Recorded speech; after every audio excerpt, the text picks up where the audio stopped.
No one likes to hear about what they did wrong when it comes to their art. In fact, artists are often primed, ready to go on the defense at a moment's notice. But if you, like me, have a desire to keep improving, to grow artistically, then you need feedback on your work. The additional perspective of additional human eyes is simply irreplaceable. Well, what is feedback exactly? I think our usual Merriam-Webster definition is not going to be needed here. So let's start simply. Artistic feedback is the process by which an artist presents a piece of work, finished or incomplete, to other artists with the specific intent of receiving additional insight into the strengths and weaknesses of said piece. The goal is to come out the other side with a more thorough understanding of the piece of work, and hopefully an understanding of how to proceed in the future. In most cases, this looks like a critique, especially when it comes to art classrooms. When I taught, this was usually carried out by a student coming to the front of the classroom, taking 10 to 30 seconds to describe the goal of their piece, before their peers would give feedback on the specifics of how said goal was achieved, along with some of their own insights. By and large, after these critiques were modeled and demystified, they were productive and encouraging for the artists. We almost always held these after the completion of pieces, but a very good argument can be made that they are in fact more productive in the middle of the work, when changes can still be easily made. Before we get started talking about why you as an artist need and benefit from feedback, I think it needs to be said, there is nothing wrong with making art for yourself and being happy with where you are. If that is you, great! The rest of this podcast might not be for you. If, however, you have a desire to grow, have felt like your skill is stagnating at some point in the past, or have ambitions you would like to achieve artistically, then let's move on and talk about why you need feedback on your work. First of all, your eyes don't tell you everything you need to know. Your perspective is unique and built upon the things you have encountered in your life, along with the things that you have grown fond of and the things that you observe naturally. Each person develops differently from every other, and this means that we each develop the ability to see certain things quite well, and conversely, we lack the ability to see some other things. Other people have mastered concepts and skills different from you, and their perspectives, of course, are going to be different. They can aid you, and they can help you to see those things. This is one of the most fundamental components of receiving feedback or critique in any fashion, and I saw this often in the classroom. This usually took the form of something as simple as someone drawing a horse or a dog or a cat, and that particular person didn't in fact own one. And so somebody who grew up on a ranch, who had a whole bunch of stray cats in the barn, who kept horses, or who bred dogs, would simply have different insights and ability to understand that, well, if you do this with the muzzle, or you do this with the whiskers, or if you accentuate the ears in this way, it will look more like the animal that you're trying to portray. These things happen quite naturally. In fact, if you have a particular kind of anime, a particular kind of video game that you watch or that you partake in, those things will influence your artistic perspective. They will enhance your vision in certain ways, and you will see things that others might not. We often need perspective, simply getting either lost in the weeds or seeing the trees instead of the whole forest. This is a trap that nearly every craftsperson falls into at some point. And how could you not? How could you not struggle to understand the wholeness of creation, the entire world around us? It is a massive thing. To take the time necessary to understand all of the intricacies about how each individual component of our world functions would be the subject of a wonderful novel, probably, about some character who is immortal, who has been gifted or cursed with the ability to last forever, and so therefore they understand how everything functions. But how could you not fall into this trap as an artist? And this can be an affront to pride, as some artists have a tendency to think that they do the particular thing that they do very well. And as feedback can often point out shortcomings, many people tend to become defensive. If someone is mocking your work, being unkind about it in some way, then this is a reasonable response. However, if you have sought feedback and you need it, defensiveness is likely of no particular benefit to you. Emotional attachment is another thing to consider when we think about our unique perspective. Sometimes we grow attached to our work. This happens very often when you are working on a character you developed or something close to your heart. At some level, your emotional attachment to the thing, your love for it, starts to overwhelm your eyes, and you see things that are not there. Getting feedback can help ground you, help you to see the reality of the thing, for good or ill. Sometimes this works in the opposite vein, though, of course, where your emotions lead you astray about a particular piece, sending you down a tumultuous rabbit hole, thinking things are far worse than they really are. And this can happen in particular if you're working on portraits of loved ones, if you are doing a drawing of your child, of your mother, of a sibling, or even a dog that passed away, which is one of the most terrible things ever, I just want to say. Dogs love so purely. Every time that someone around me loses a dog, I feel like there's a piece of me that mourns more heartily than when I lose people, though obviously people are of substantial value. You have so little time with dogs and they love so purely. I didn't mean to go off like that, but that's just something that sits in my heart sometimes. Getting the perspective of someone else can help clue you into the reality of the thing from this side as well, from that negative side, letting you know what has actually gone well. In the classroom, this took a lot of different forms, though it usually took one of those very diametrically opposed sides.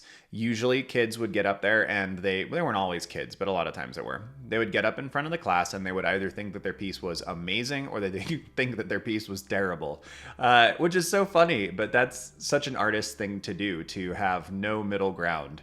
And so the artists that got up there and thought that their pieces were amazing would often get defensive, and I would usually join in as the teacher, and I would give some constructive feedback, but I would also try to find things that were encouraging. But for that particular student, especially if it was one who really wanted to grow, who wanted to be better, and that's usually where that pride came from, was the desire to be better, so they just started believing that they were better.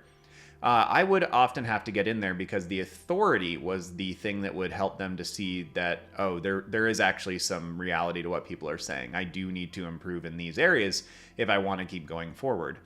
And often just acknowledging their hard work, acknowledging the things that had gone well to give them almost a foundation to move forward with was enough to then allow them to take some of that harsher feedback, or feedback that would just make them more defensive.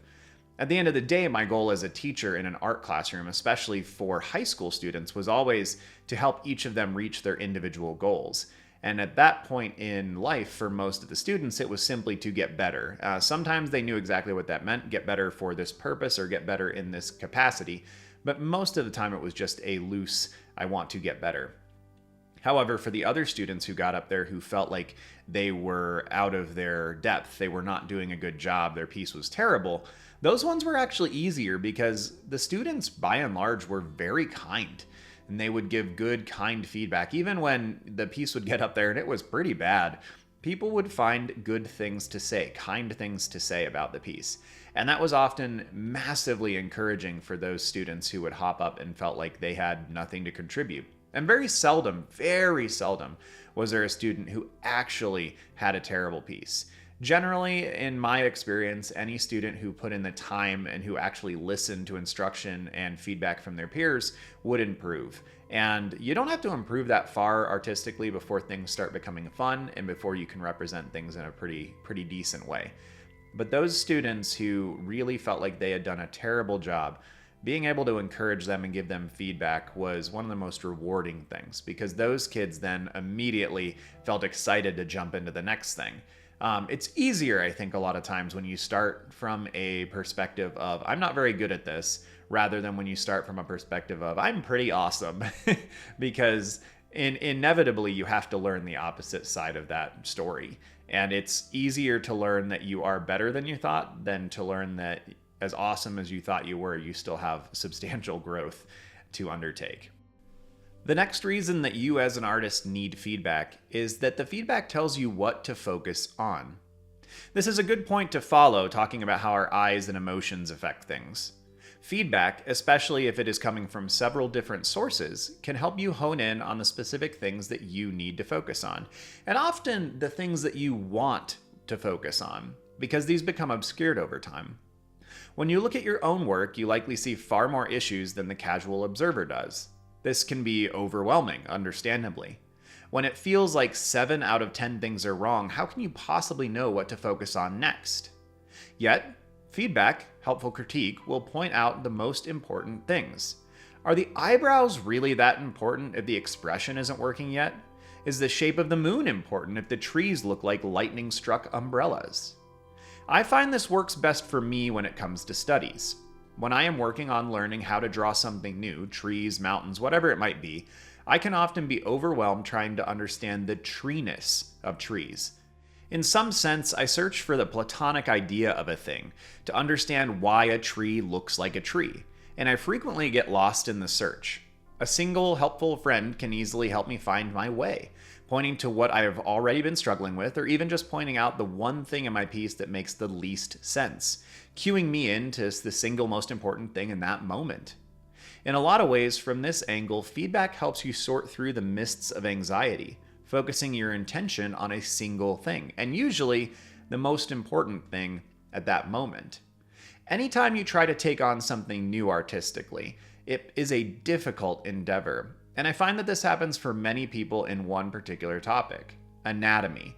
People try to jump into drawing anatomy, human figures, characters, whichever angle they come from, and they usually try to take it on as one of the first things on their artistic journey.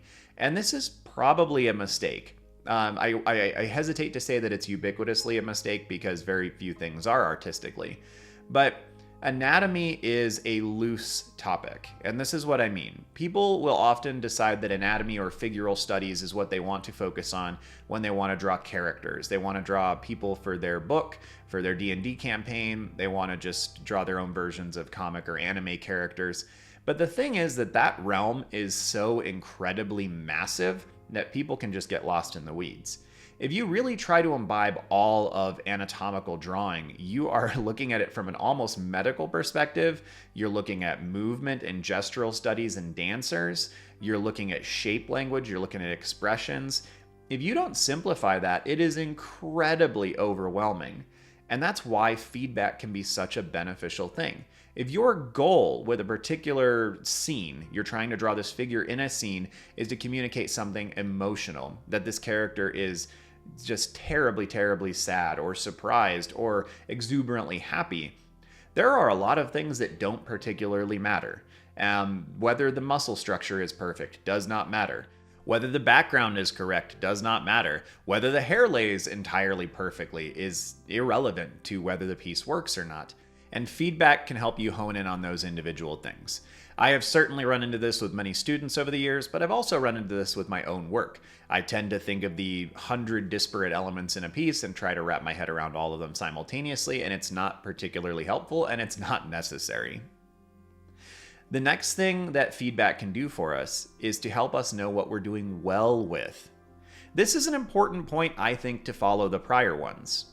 We are hard on ourselves as artists. And the same way that feedback and friends can help show us what we ought to spend time on, they can show us what we are doing well with right now. This is really important. It's hard to keep working if you feel like everything is a failure, like you aren't progressing at all, but the journey is long. And it's important to have some accurate feedback now and then.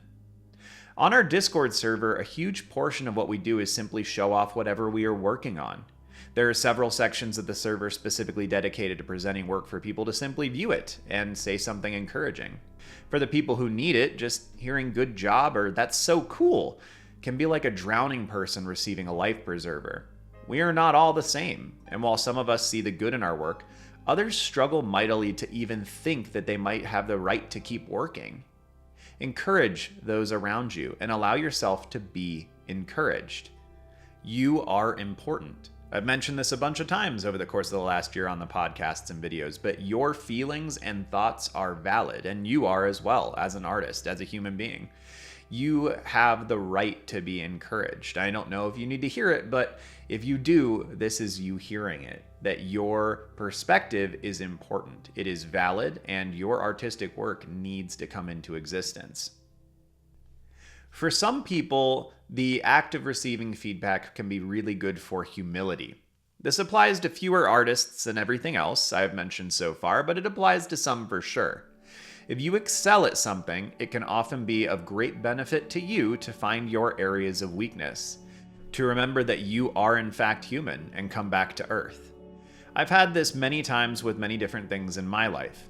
The terrible realization that I am not as good as I thought I was. In fact, I had a ninth grade teacher tell my mother during parent-teacher conferences, "He's smart. Not nearly as smart as he thinks he is, but he's smart." For someone like me, these humbling moments are necessary. For many artists, especially those who have always been down on themselves about their work, this is probably much less of a necessary thing. But artists are not a monolith. We are quite unique as individuals. And for some of us, humility is a key aspect to understanding how we as artists can grow and progress. And feedback does a lovely job of pointing out both our strengths and our weaknesses. For some artists, probably for most artists, learning about your strengths is more important. But for some of us, especially as we push against the confines of what we thought was possible, we need to understand the areas that are still of weakness to us, things that we can still focus on, areas that we can still build upon. Now, if all this conversation about receiving feedback and critique on your artwork has made you feel a little bit nervous because feedback makes you vulnerable, you are not alone. There are many, many people, perhaps the majority of us, who have some apprehensions about receiving feedback.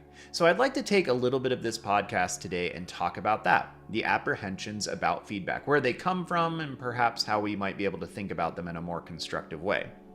Well, no one likes to know about their mistakes at a base level. This is second nature for most of us. Simply came out of the box as a human, and we hate hearing about our mistakes from anyone but ourselves. But if you want to improve, and especially if you want to grow quickly, you can shave off literal years by allowing yourself to hear critiques. The apprehension is understandable, it's relevant, but if you choose to let that apprehension prevent you from receiving feedback and critique on your work, you might be hamstringing yourself on your own artistic journey. So let's start with this, the fear about being accepted. For many of us, when we start drawing, painting, making art of any kind in our youth, we are looking for acceptance. And usually this comes in the form of we want praise from our parents or whoever it is around us that we look up to. And of course, this is understandable. Children want the praise and adoration of the adults around them. It's a pretty natural human thing. In fact, it probably extends into some species of animal as well.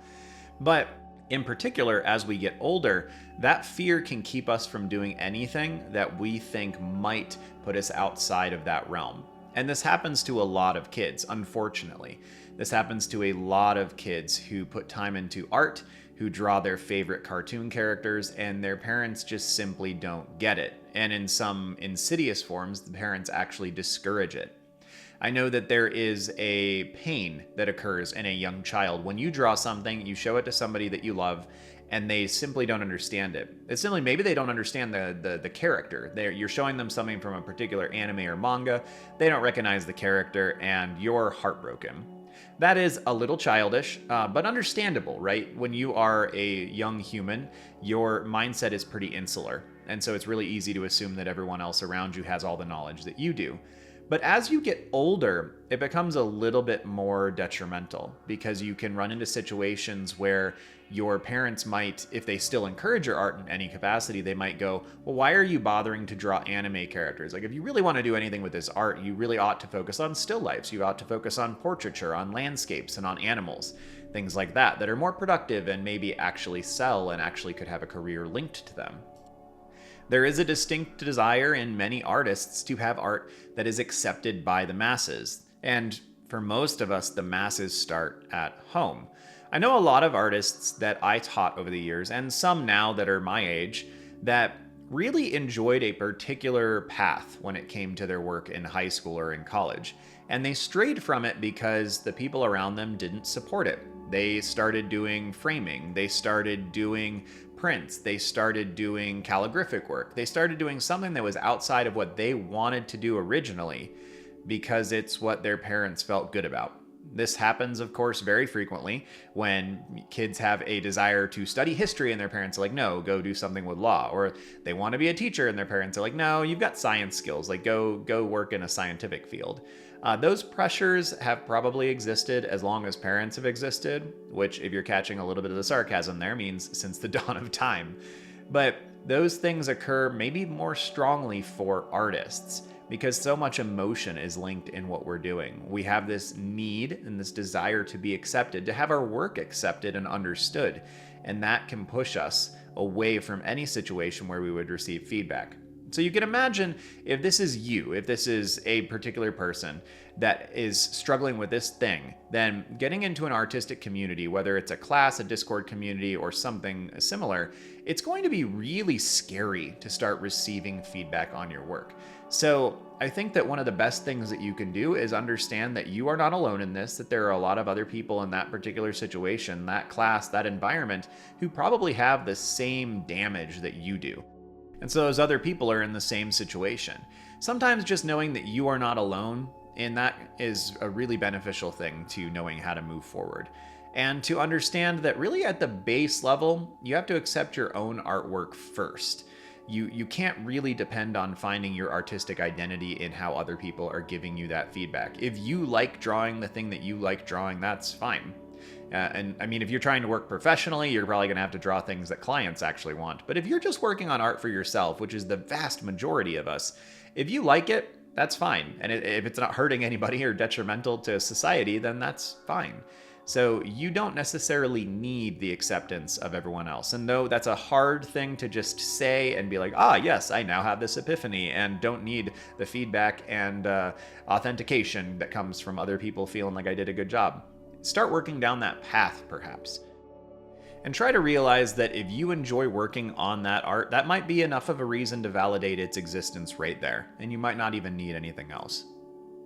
The next apprehension I want to talk about is imposter syndrome. And this is kind of that idea that everybody else thinks that you are something that you're not, that you are in a position where people think that you're a good artist and you really aren't, or you just don't think that you're capable of doing these things and you've been put in this position.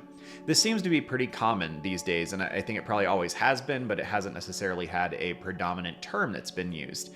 Artistically, this can be you sitting in a class, you're watching everybody else, you think all of their work is amazing, and when it comes time to share your work, you're like, what am I even doing here? I'm not on the same wavelength as these people. My work is not as high a caliber. This might come to sharing your work on social media. If you're putting it on Instagram or YouTube, it's really easy to look around and go like, oh crap, I'm not as good as these other people. Maybe I shouldn't show my work. Maybe I don't have anything important to share.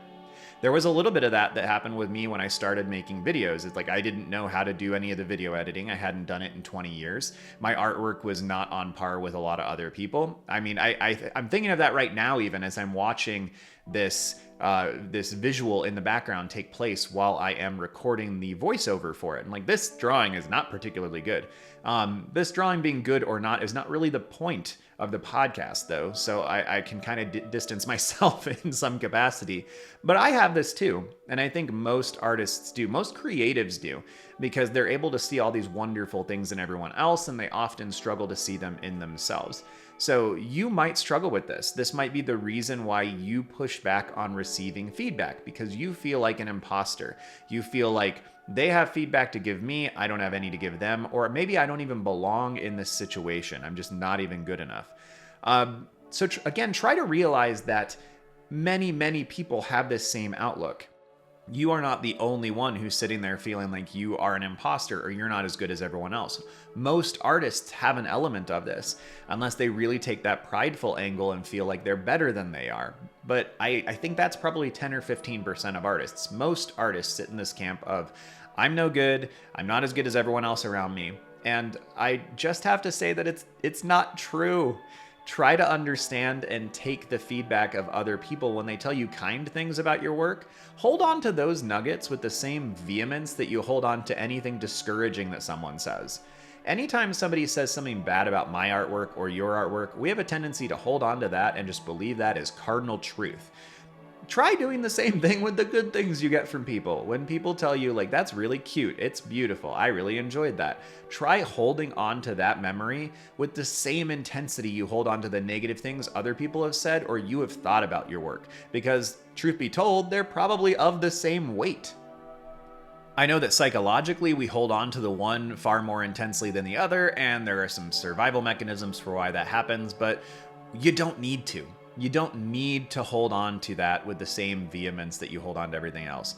Understand that the positive feedback is probably just as accurate, maybe not accurate at all, but then the negative feedback might not be accurate at all either. But understand that they are the same thing and try to fight against that. Realize that if you're an imposter, then maybe everyone else is, and that dismantles it because we're all in the same boat. And at the other side, maybe none of you are actually imposters. It's a difficult thing to fight through, and there's a lot of resources right now. So I would encourage you, if that is you, to look into that and to try to do some research to set yourself up a little bit better. The next apprehension I want to talk about is comparison. And I've actually done an entire podcast on the dangers of comparison before, but we'll spend just a couple minutes here. It's really, really easy for us as artists to look at people that are better than us and to think that we just can never get there. And I have to admit, the logical, pessimistic side of me thinks that there might be truth to that. But I have seen no evidence so far that suggests that there is a finite cap for how far any artist can go.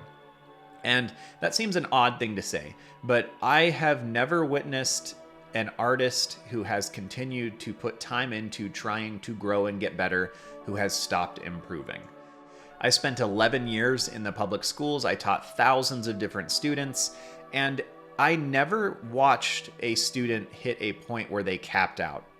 Now, granted, you could say, well, these were all people who were under 18 years of age, and so they were still in the prime of their learning and their capacity, and that is true.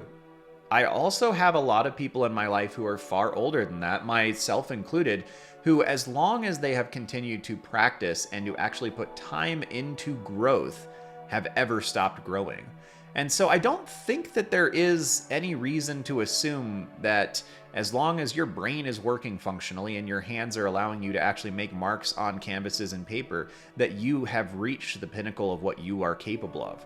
So that was a little bit of a sidestep from the idea of comparison, but I think sometimes innately we look at artists that are far better than us and go, well, I will never be that good. And I just want to dismiss that outright. I don't think that there's any scientific evidence that that is actually the case. You might run into a very small subset, like 1% of the population, who are born with extravagant talent when it comes to art, and we might not catch them. But that is a very, very, very small subset of the artistic population, and so as to be pretty much irrelevant for anything we're talking about here. Comparison is detrimental to us when it comes to receiving feedback, though, because we have a tendency to look at the other people, go, their art is better than mine, I don't belong here, more of that imposter syndrome thing, or I just feel really uncomfortable being in this situation and having my work shown to others. I've been in this position before where I've finished a piece in my undergrad program for graphic design, and I was pretty happy with it. And then the first person gets up and gives their presentation. I go, oh crap, my piece is not anywhere near as good as this person's, and all of the joy that I had in my success now feels irrelevant and silly. And I've just got this like terrible feeling in my stomach as I wait for my turn to get up and present.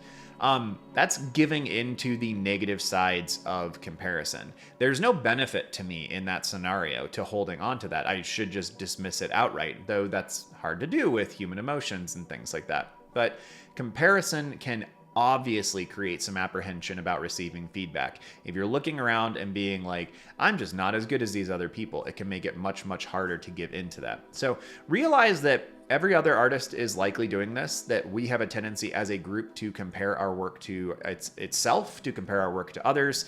It's a natural part of being an artist. Just try not to give into the negative components of that. The beautiful part, the positive components of comparison, is you're constantly analyzing other really pretty and cool things. And there's a lot of benefit that comes from that. You can find other solutions for problems. You can try to go after things that you would never have considered on your own. So if you're going to spend a lot of time comparing, try to spend a lot of time comparing and finding beautiful things and focusing on those, as opposed to going like, oh my goodness, like my work's not as good as this other person's. The more you can detach yourself from that, realize that you have no concept of how much time that person has put into their work, of how many struggles they've had. Our comparisons are never going to be accurate. They're never going to have the full picture. They're only going to be negative. Just try to fight the desire to do that, the desire to give in to that comparison and to look at yourself in a more poor light. It's just not beneficial. And again, everyone is doing it. You are not the lone person here that is failing in this regard. The next thing is just simply looking stupid. And I touched on this just a moment ago when I talked about watching another student go up to give their presentation and immediately feeling like I've been outclassed. The biggest part there is feeling like I'm gonna be the idiot in that situation. And I hate that. That's something personally that I hate, and I don't think most of us like it very much. So there's always a fear of this when it comes to sharing your work. And this has nothing to do with anyone else. This is not an imposter syndrome thing. This is not a comparison thing. It's just a matter of we always have a potential of showing our piece of work and then afterwards looking back at it and going, why did I share that? That piece is nowhere near as good as the other stuff that I've done. I feel dumb. They're going to think I'm a worse artist than I am. And this is really kind of just getting locked in our own head. And again, realizing that every other artist struggles with something similar, struggles with the perceived judgment of other artists, might help dismantle it. Because if you feel like you're an island, you're the only artist who is feeling this feeling, it can be very, very isolating. But most of us are afraid of looking stupid. Most of us are afraid that people won't understand our art. And so you're not alone. You're not alone in this. And chances are most people actually think it's really brave when you show something. Most people don't look at someone else's art and go, that person is stupid. They should feel stupid about their artwork. Most of us, especially when you're a beginner and you're sharing work, the more advanced artists look at that and go, that's brave. I wish I would have done that when I was younger. I wish I would have done that when I was starting. It's a brave thing to show off your artwork, to open it up for feedback and critique. It should be lauded. It should be praised as this exceptional thing. A good art community is always going to look at that and understand that that is a necessary step, it is a brave step, and it is very difficult. So try to think about that if you fear looking stupid. And the last little apprehension that I want to spend some time on here for just a moment is letting others down.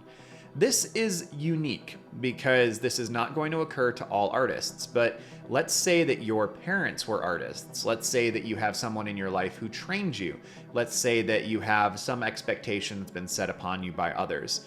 You can have a fear of letting them down. And this is really, really hard. And with some of the emotional aspects of art, if you have that pressure on you from the background, it can actually make it much, much harder to do anything when it comes to art. But I think probably the most frequent place that this is going to show up is if you are trying to get feedback on your work and you don't feel like you've actually grown since the last time. You don't feel like you've managed to put that feedback that you received from the prior critique into action.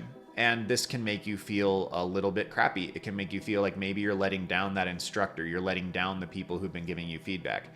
I had this sometimes when I was learning to play guitar when I was young, where I wouldn't necessarily practice the way that I was supposed to, and then I show up to the next session and I would feel some shame because it's like, oh, I haven't managed to figure out that chord yet. I haven't managed to figure out that scale yet. This sometimes can happen when it comes to artistic things though too, where I could give someone feedback on their work and then the next time that I give them feedback, they don't feel like they progressed and they feel like somehow they're letting me down. Understand that anyone in your life who is trying to give you feedback on your art wants you to succeed. They want you to grow. And they probably have an invested interest in that as well. They probably have some form of satisfaction that they receive when you do well. And so they will probably feel that simultaneously.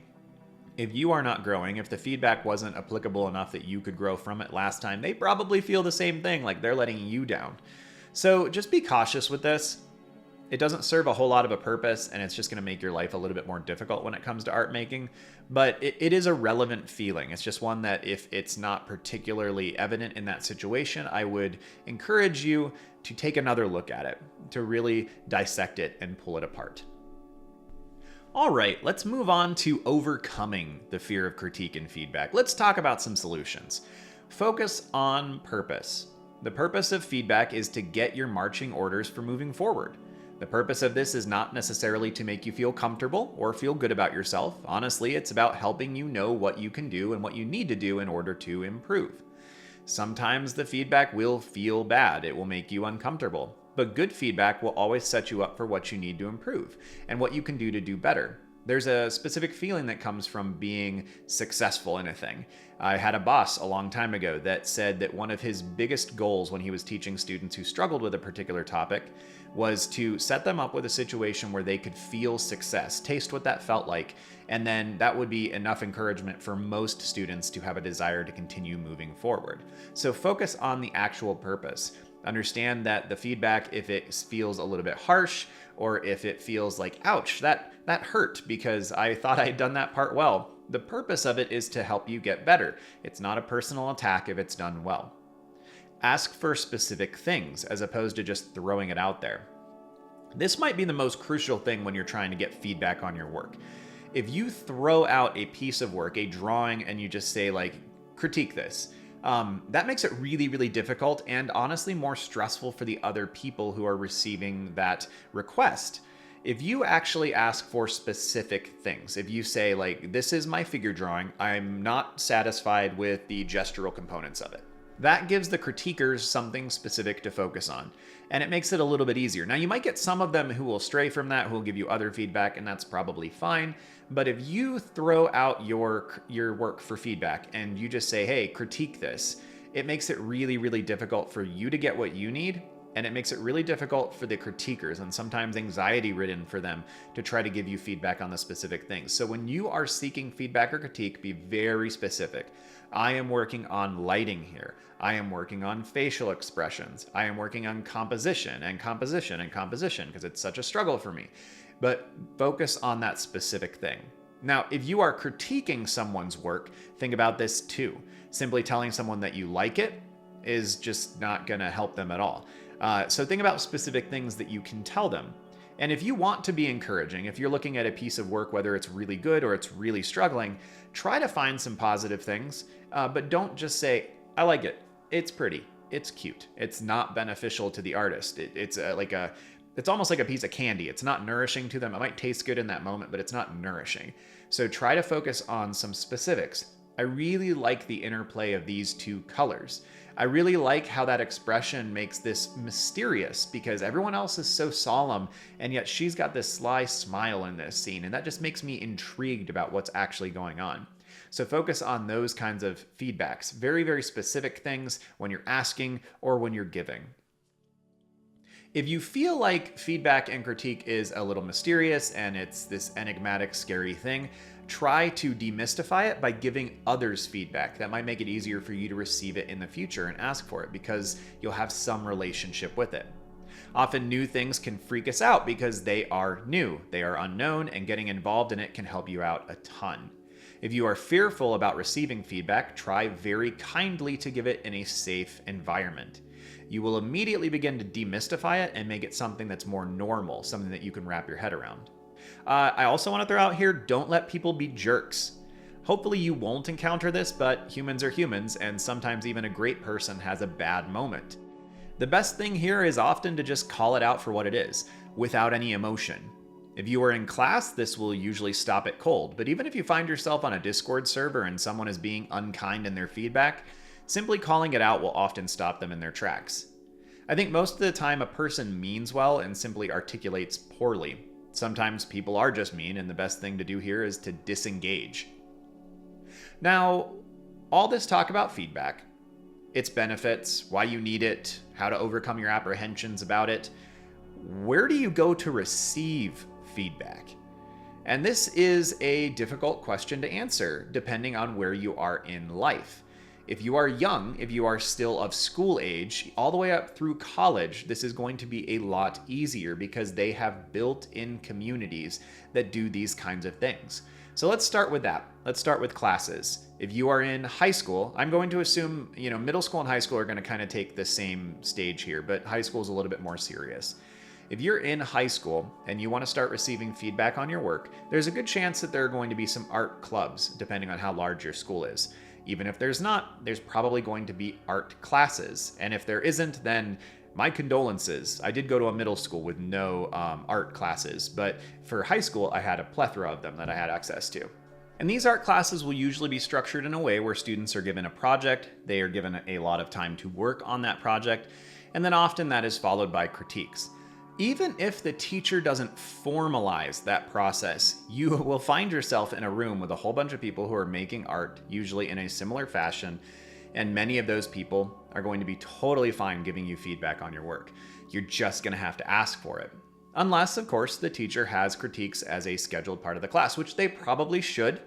I do think that's very, very important if the class is focused at all on students actually getting better and not just being a class that is for fun, which has its place, but I'm assuming that most of us are not in it just for the fun.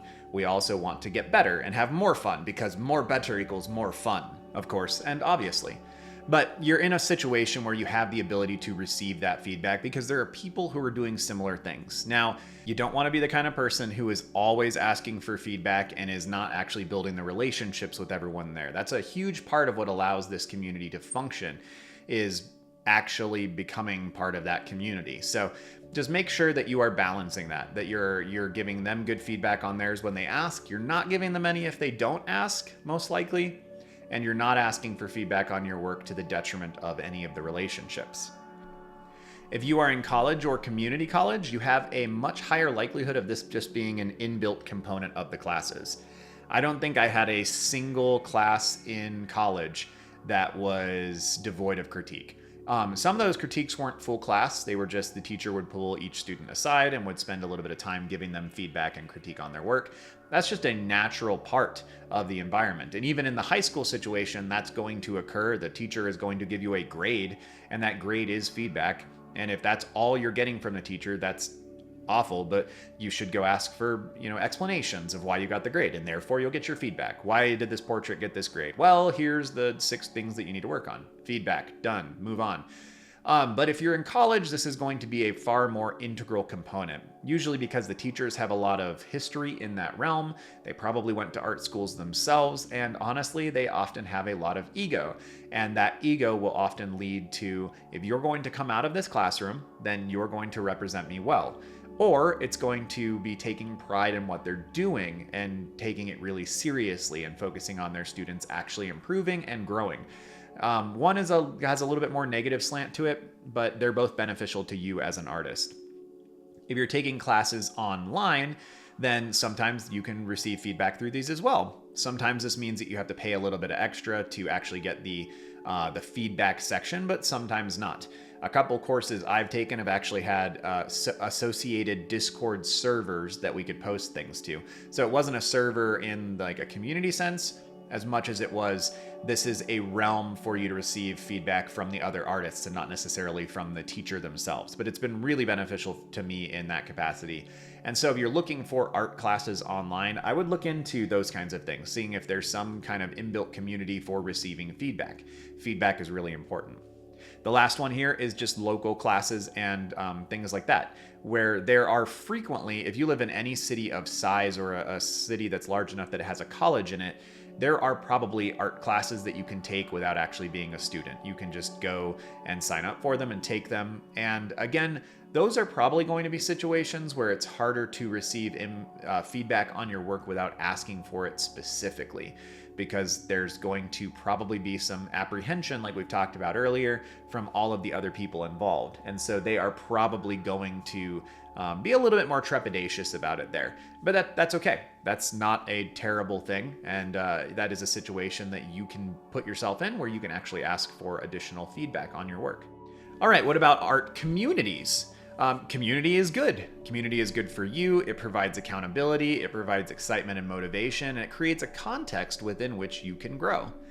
In almost all artistic communities, there is an opportunity for feedback on your work. And truly, it doesn't seem like this happens without community. And I've mentioned this a couple times so far already, that if you don't have a relationship with the other artists, it's harder to receive feedback on that work. Feedback can come from anywhere, but feedback that you trust, that you value, and that in all likelihood is actually good for you, generally comes where there is some manner of relationship. I don't much want feedback on my paintings from some random person walking by. A compliment might feel nice, but actual feedback, whether it feels like good or bad news, means something when it comes from a friend or from someone I've worked alongside. So, friends are a wonderful place to start with feedback. If you have art friends, try building a community. Now, for me, a long time ago, this just started with a group of friends on Discord and just via text.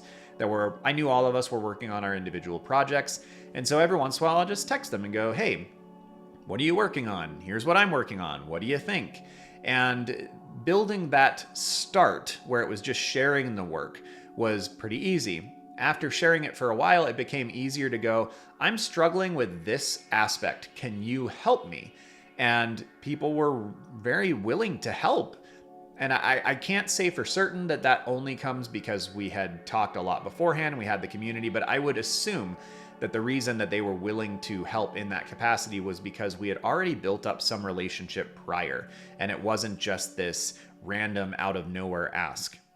Discord communities are another one to look into. Obviously, we have built a Discord community recently that is focused specifically on this, on creating that community for artists and for helping them receive feedback on their work. We have several different critique channels in there, some that are focused on just people sharing their work with no feedback, some where these are works in progress, so let me know what's working, what's not, heavy critique, mild peer critique. There's a lot of different realms for that. And I've done that on purpose to try to create an environment where whatever the artist as an individual needs at that moment, they can receive. And so far it's working out really, really beautifully. The community is small, but it's growing all the time. And so if you are looking for something like this, you are looking for that feedback, please take a look in the link below and see if you'd like to jump into our Discord server and take a peek with us. There are also local art communities in many towns and cities of certain sizes, and often you'd be surprised. I'm a part of a gallery, a little co-op gallery in my tiny little town, and that is a community now for me. And it's a little bit funny and goofy in its own way, but it's really lovely to be part of that community. I can hear stories from people who've been in the art world for decades. They've got all kinds of different work. When I want to make prints, I can just ask somebody like, where do you get your prints made? And somebody replies, oh, there's a store literally behind the gallery that does that. So that's a really lovely thing for me, and that exists as a local community that I've managed to find myself being a part of. There are also local art collectives, there are meetup groups. I know that there are probably Facebook groups that set up things like this as well, though I haven't touched Facebook in the last 15 years. For some people, you can use family. My mother-in-law is an artist, and so we've got some camaraderie there working on those things. I don't have a whole lot of other artists in my family, but for some people, that's a really common thing. I had a lot of large families that I taught when I was at the school who often would have multiple artists. And that's a wonderful thing. If growing up, your sister or your brother, your mother, your father, any of them has the ability to kind of encourage that in you, to give you feedback on your work, to be a part of your local art community. It's a wonderful, wonderful thing. So there are a lot of options. I know I'm kind of rambling and getting a little faster here at the end, but we're getting close to the hour mark as I record this.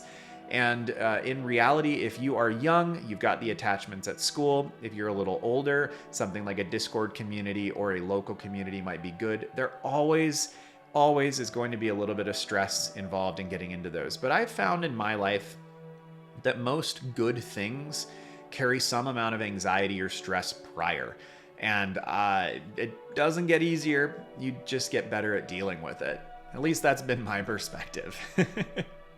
But if you want to grow as an artist, and you want to do it quickly, reasonably quickly at least, you're gonna need feedback. It can be uncomfortable, but done well, seldom is uncomfortable. It will help you know what to focus on, how to move forward, and in a lot of cases, will simply make you feel better about yourself as an artist. Don't fear the critique. Embrace it. Well, as always, thank you for your time. I appreciate any comments and questions, and I appreciate all of you who've joined the Discord community and who have made that a welcoming space for everyone. And again, the link to that Discord community is in the description down below. Thank you to patron Who, What, Where, When for your support, and if you would like to support the channel, check out the Patreon link below. Well, have a good one, y'all. See you soon.